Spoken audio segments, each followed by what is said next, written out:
बच्चों, मैं रागिनी सिंह आपकी हिंदी अध्यापिका। तो आज हम पढ़ेंगे व्याकरण की किताब से पाठ 7 सर्वनाम। सर्वनाम जिसके पहले बच्चों हमने संज्ञा, लिंग और वचन पढ़ा, जो कि सब संज्ञा से जुड़े हुए थे, और आज का पाठ भी संज्ञा से संबंधित है। तो पहले हम शीर्षक का नाम देख लेते हैं।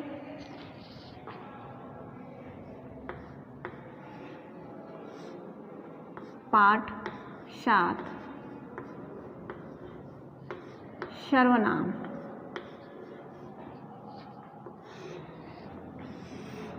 सर्वनाम इंग्लिश में इसे प्रोनाउन भी कहते हैं। प्रोनाउन। तो अब हम जानेंगे सर्वनाम की परिभाषा। जिन शब्दों का प्रयोग हम संज्ञा के स्थान पर करते हैं उसे सर्वनाम कहते हैं। जिन शब्दों का प्रयोग हम संज्ञा के स्थान पर करते हैं उसे हम सर्वनाम कहते हैं। तो यहाँ पे बच्चों पहले हम देख लेंगे सर्वनाम की परिभाषा।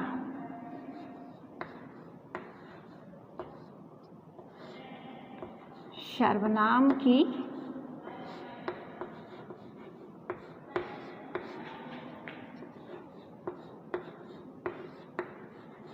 परिभाषा।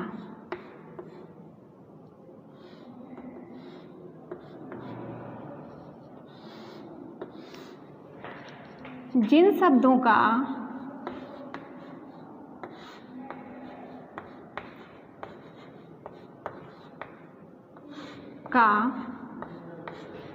प्रयोग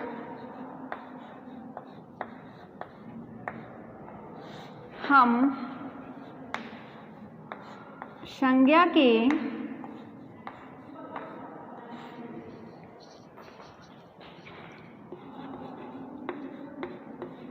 स्थान पर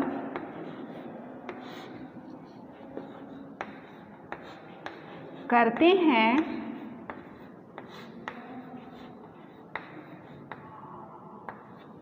उसे सर्वनाम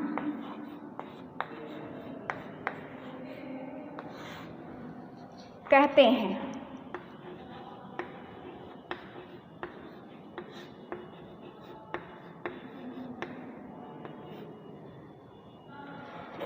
उदाहरण: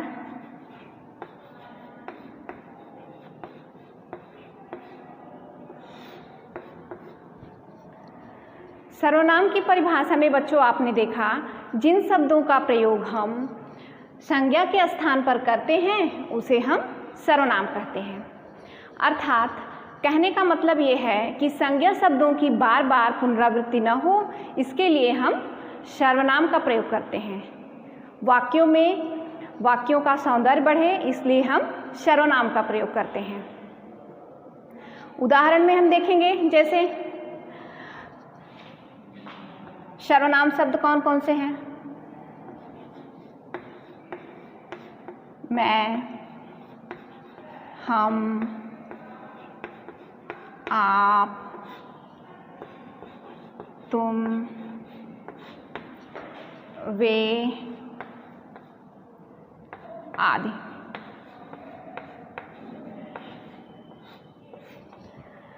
ये तो हैं सर्वनाम शब्द। इसको हम समझेंगे कैसे?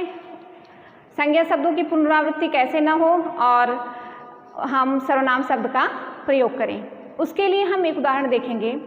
जैसे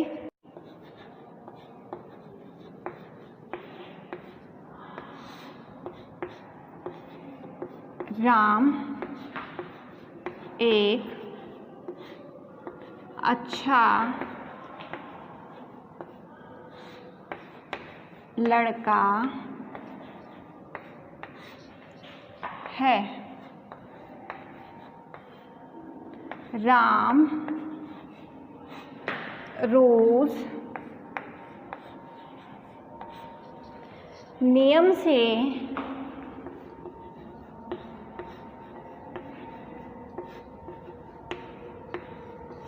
विद्यालय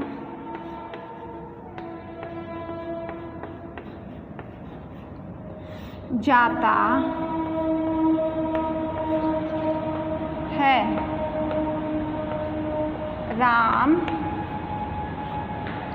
पढ़ने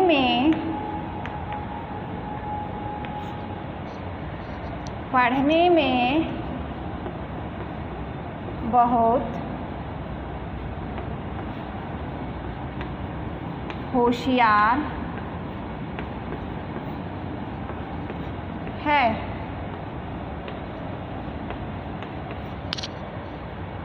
यहाँ पे हम देख रहे हैं बच्चों, इन वाक्यों में एक ही संज्ञा शब्द का कई बार प्रयोग हुआ है।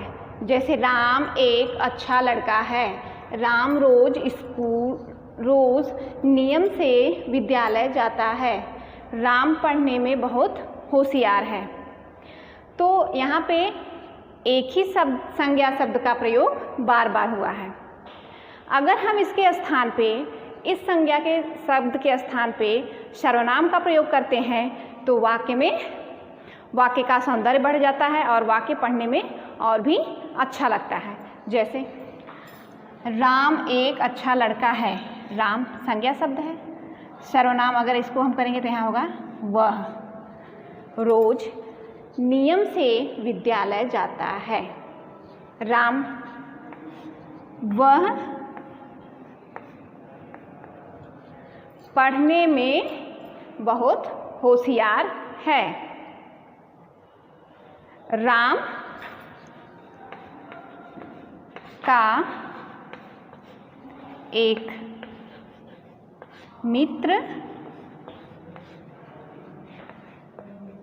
भी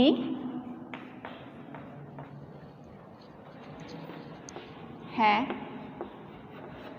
यहाँ पे राम, फिर वही संज्ञा शब्द का प्रयोग यहाँ हुआ। यहाँ पे अब सर्वनाम शब्द का प्रयोग कैसे करेंगे? का है तो यहाँ हो जाएगा उसका एक मित्र भी है। तो ये संज्ञा शब्द के स्थान पर सर्वनाम शब्द का प्रयोग, यहाँ संज्ञा शब्द के स्थान पर सर्वनाम का प्रयोग और यहाँ संज्ञा शब्द के स्थान पे सर्वनाम का प्रयोग। तो सर्वनाम का प्रयोग हम इसलिए करते हैं क्योंकि संज्ञा शब्द की बार बार पुनरावृत्ति न हो, बार बार उसको दोहराया न जाए और वाक्य की सुंदरता बढ़े, इसलिए हम सर्वनाम का प्रयोग करते हैं। तो आइए बच्चों, अब हम जान लेते हैं सर्वनाम के भेद या प्रकार। अब हम जानेंगे सर्वनाम के भेद या प्रकार। सर्वनाम के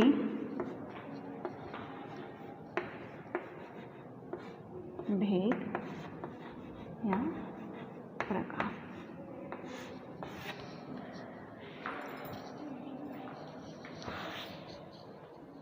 सर्वनाम के भेद या प्रकार।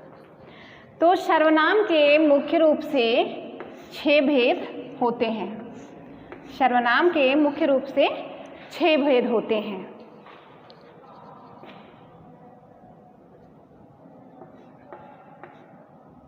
सर्वनाम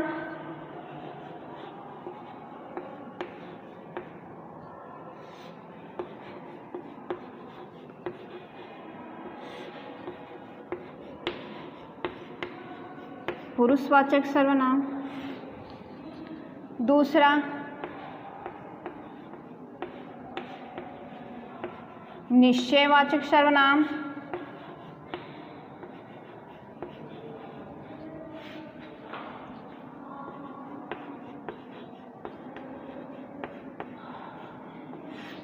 अनिश्चयवाचक सर्वनाम,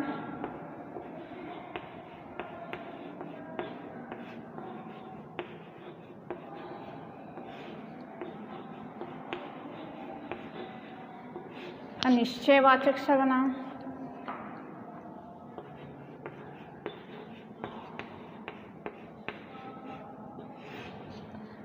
संबंधवाचक सर्वनाम,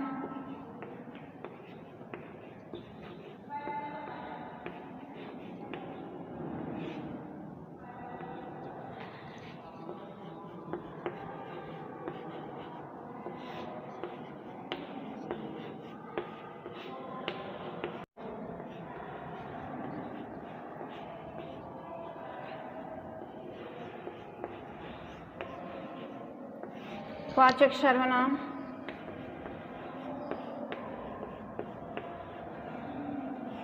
निजवाचक सर्वनाम।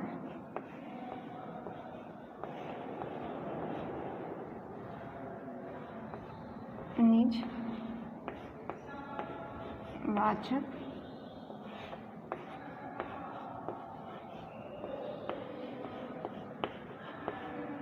सर्वनाम। तो आइए बच्चों, अब हम इन भेदों के बारे में जानते हैं कि पुरुषवाचक सर्वनाम क्या है, निश्चयवाचक सर्वनाम क्या है, अनिश्चयवाचक सर्वनाम क्या है, संबंधवाचक सर्वनाम क्या है, प्रश्नवाचक सर्वनाम क्या है और निजवाचक सर्वनाम। आइए बच्चों, अब इसके पहले भेद के बारे में हम जानते हैं। इसका पहला भेद है पुरुषवाचक सर्वनाम। तो पुरुषवाचक सर्वनाम किसे कहते हैं? पुरुषवाचक सर्वनाम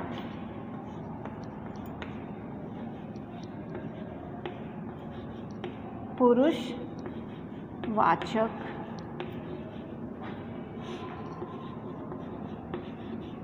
सर्वनाम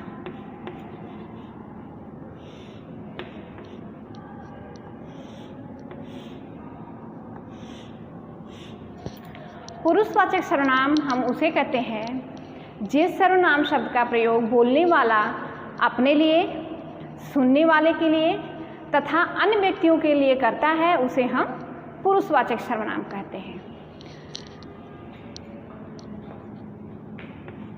जिस सर्वनाम शब्द का प्रयोग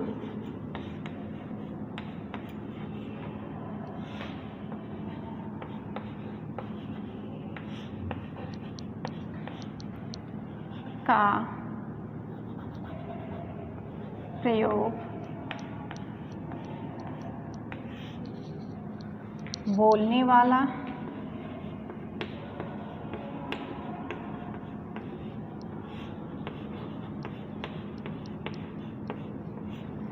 अपने लिए,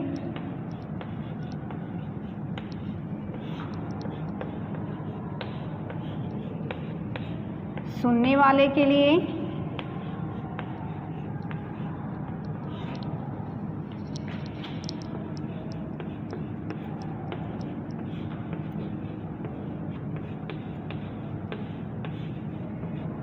तथा अन्य व्यक्तियों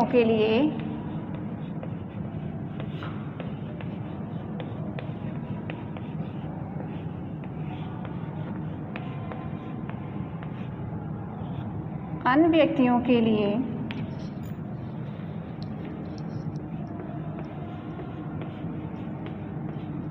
करता है,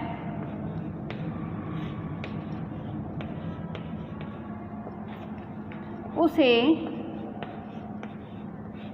पुरुषवाचक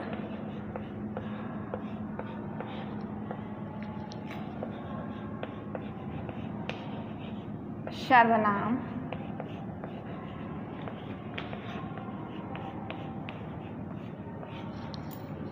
कहते हैं।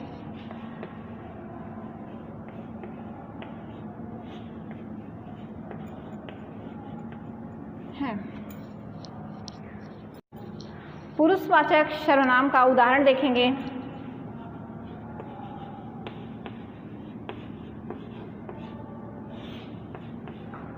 हम, तुम, तुमने, मैंने,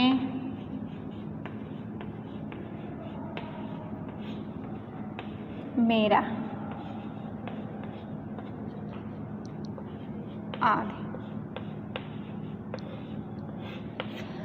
पुरुषवाचक सर्वनाम के लिए हम वाक्यों में हम, तुम, तुमने, मैंने, मेरा आदि शब्दों का प्रयोग करते हैं। तो आइए बच्चों, अब हम जानते हैं इसके दूसरे भेद के बारे में। दूसरा भेद है निश्चयवाचक सर्वनाम। अब निश्चयवाचक सर्वनाम हम किसे कहते हैं? जिस सर्वनाम शब्द से हमें किसी निश्चित व्यक्ति या वस्तु के बारे में पता चलता है, उसे हम निश्चयवाचक सर्वनाम कहते हैं। तो यहाँ पे हम लिख देते हैं बच्चों पहले दूसरा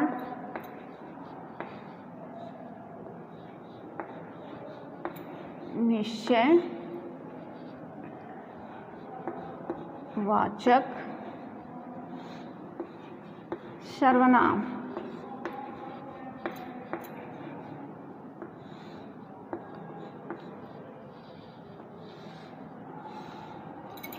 जिस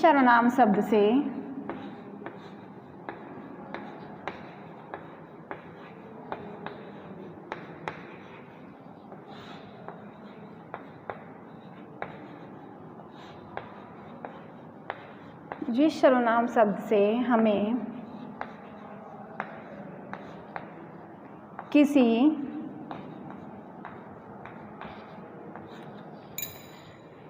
निश्चित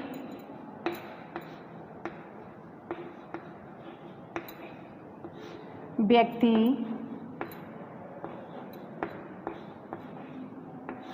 और वस्तु के बारे में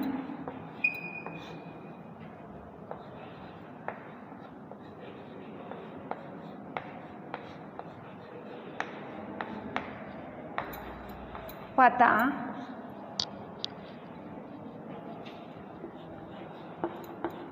चलता है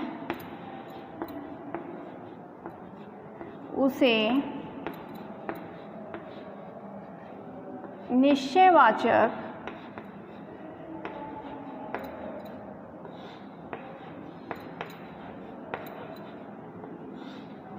सर्वनाम कहते हैं।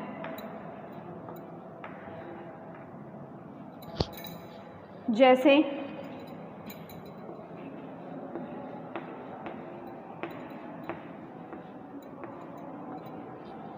यह, वह, इसमें, आदि।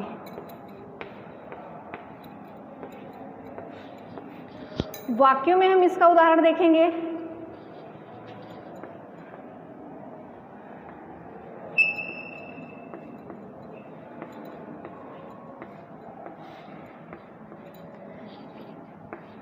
पहला, यह मेरा घर है। तो अब हम जानेंगे इसके तीसरे भेद के बारे में, इसके तीसरे प्रकार के बारे में, जो है अनिश्चयवाचक सर्वनाम।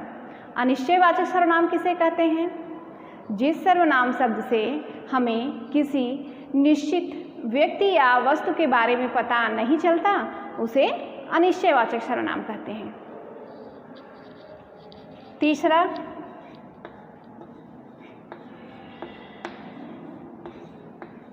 अनिश्चयवाचक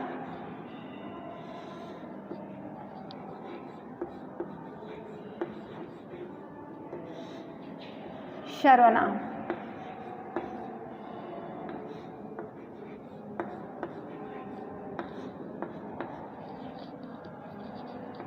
अनिश्चयवाचक सर्वनाम जिस सर्वनाम शब्द से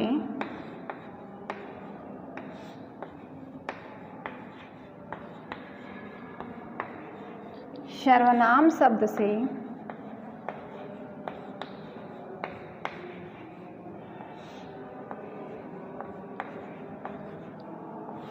जिस सर्वनाम शब्द से किसी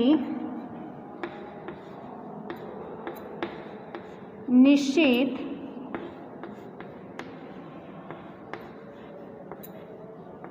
व्यक्ति या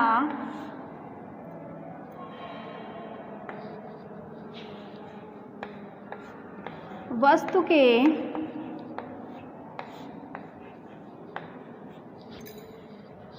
बारे में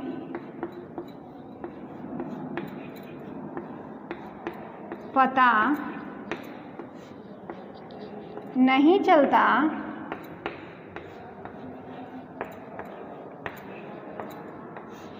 उसे अनिश्चयवाचक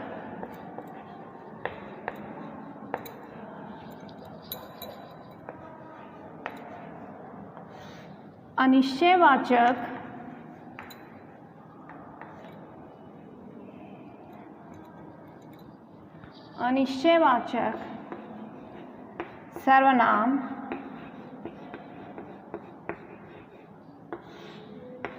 कहते हैं। जैसे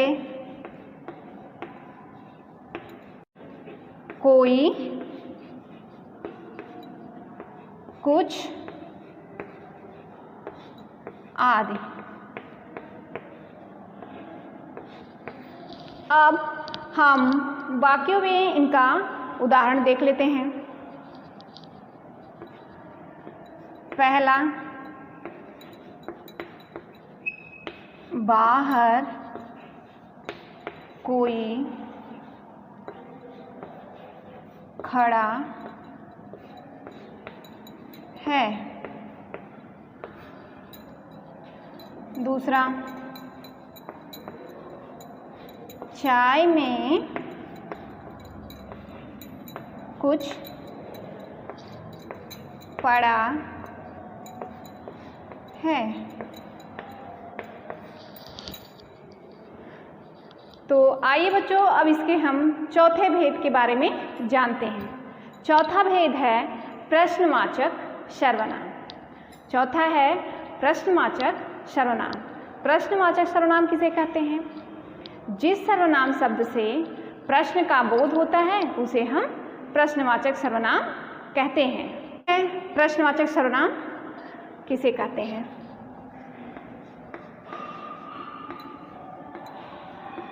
प्रश्नवाचक सर्वनाम।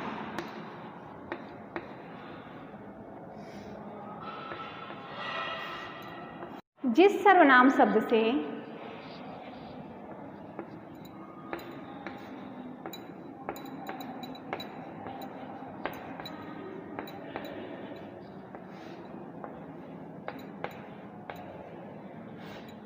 से प्रश्न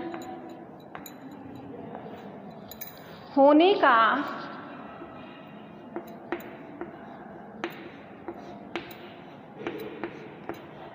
बोध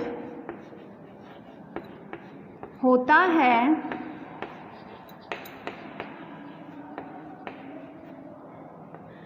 प्रश्नवाचक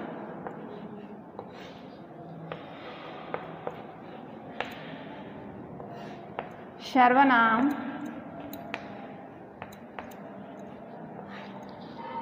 कहते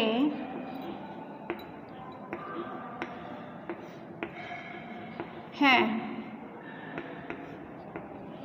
जैसे क्या, कौन, किससे आदि। अब वाक्यों में इसका उदाहरण देख लेते हैं। वह बाजार से क्या लाया है। दूसरा, आपको किससे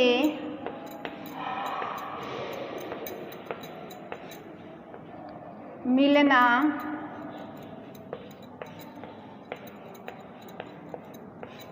है। क्या, कौन, किससे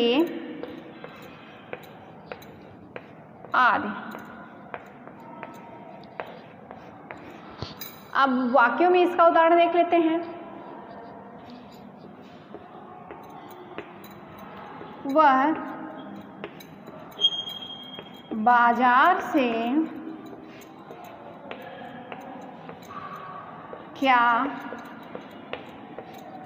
लाया है। दूसरा, आपको किससे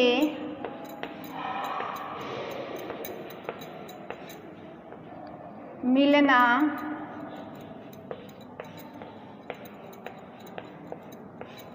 है। पांचवें भेद को जानते हैं। पांचवा भेद है संबंधवाचक सर्वनाम। पांचवा है संबंधवाचक सर्वनाम। जो सर्वनाम शब्द वाक्य में आने वाले दूसरे सर्वनाम शब्दों से जुड़े होते हैं उसे संबंधवाचक सर्वनाम कहते हैं। जो सर्वनाम शब्द यहाँ पर हम लिख लेते हैं बच्चों, पांचवा संबंधवाचक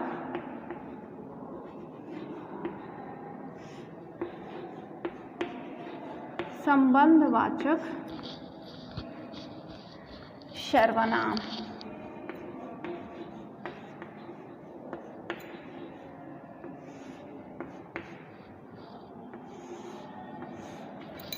जो सर्वनाम शब्द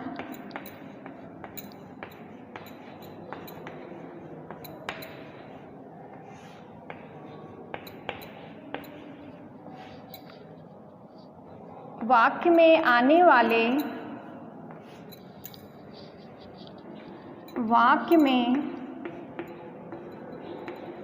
वाले दूसरे सर्वनाम शब्दों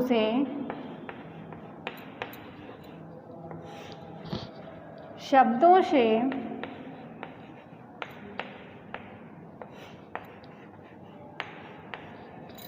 जुड़े होते हैं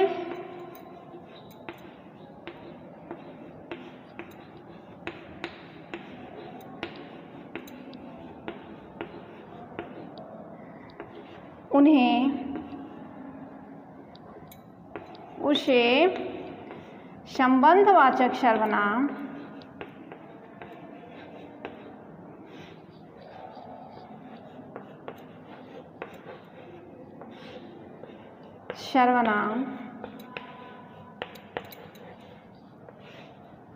कहते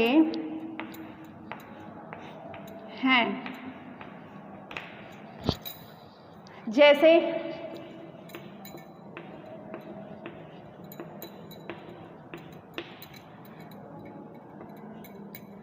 जो, सो, जैसा, वैसा,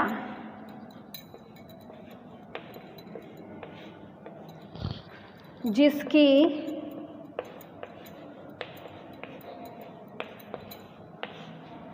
उसकी,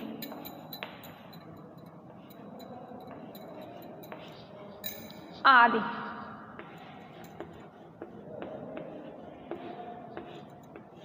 वाक्यों में इसका उदाहरण,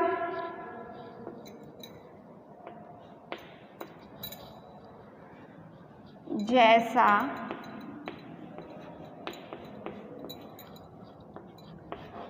करोगे वैसे ही भरोगे।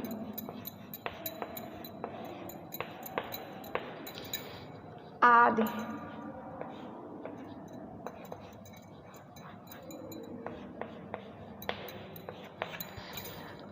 और जिसकी लाठी उसकी भैंस, जो जैसा करेगा वैसा भरेगा, आदि। आइए बच्चों, अब इसके हम अंतिम बिंदु, अंतिम भाग और अंतिम भेद पे पहुंचते हैं, जो है निजवाचक सर्वनाम। छठा है निजवाचक सर्वनाम। छठा है निजवाचक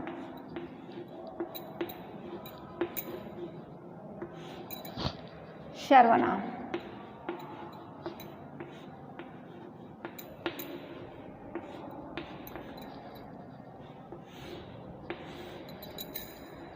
निजवाचक सर्वनाम, जैसा कि बच्चों निज से पता चल रहा है, अपना, खुद, स्वयं सब होता है निज का अर्थ। निजवाचक सर्वनाम किसे कहते हैं? जो सर्वनाम शब्द अपने लिए प्रयोग किए जाते हैं उसे हम निजवाचक सर्वनाम कहते हैं। जो सर्वनाम शब्द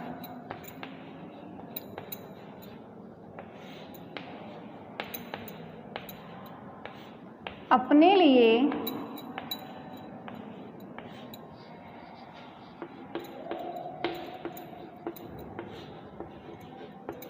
प्रयोग किए जाते हैं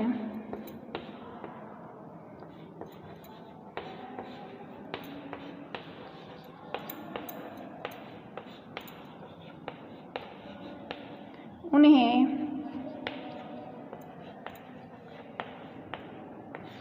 निजवाचक सर्वनाम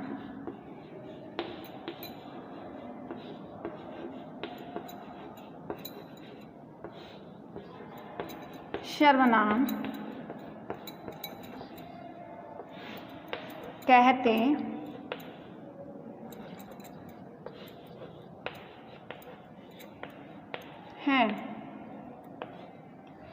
जैसे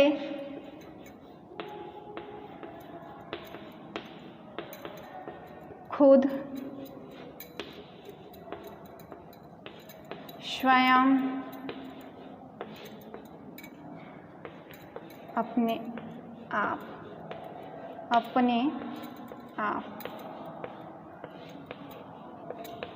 आदि।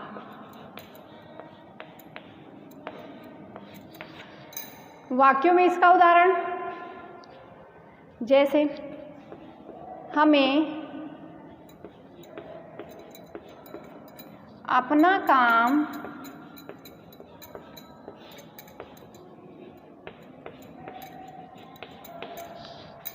स्वयं करना चाहिए।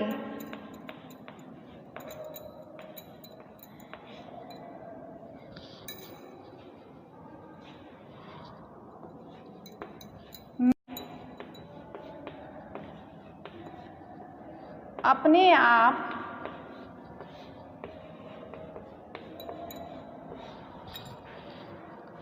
बाजार से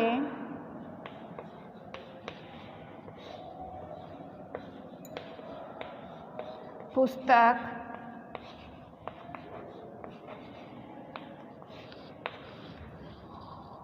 ले आऊंगी।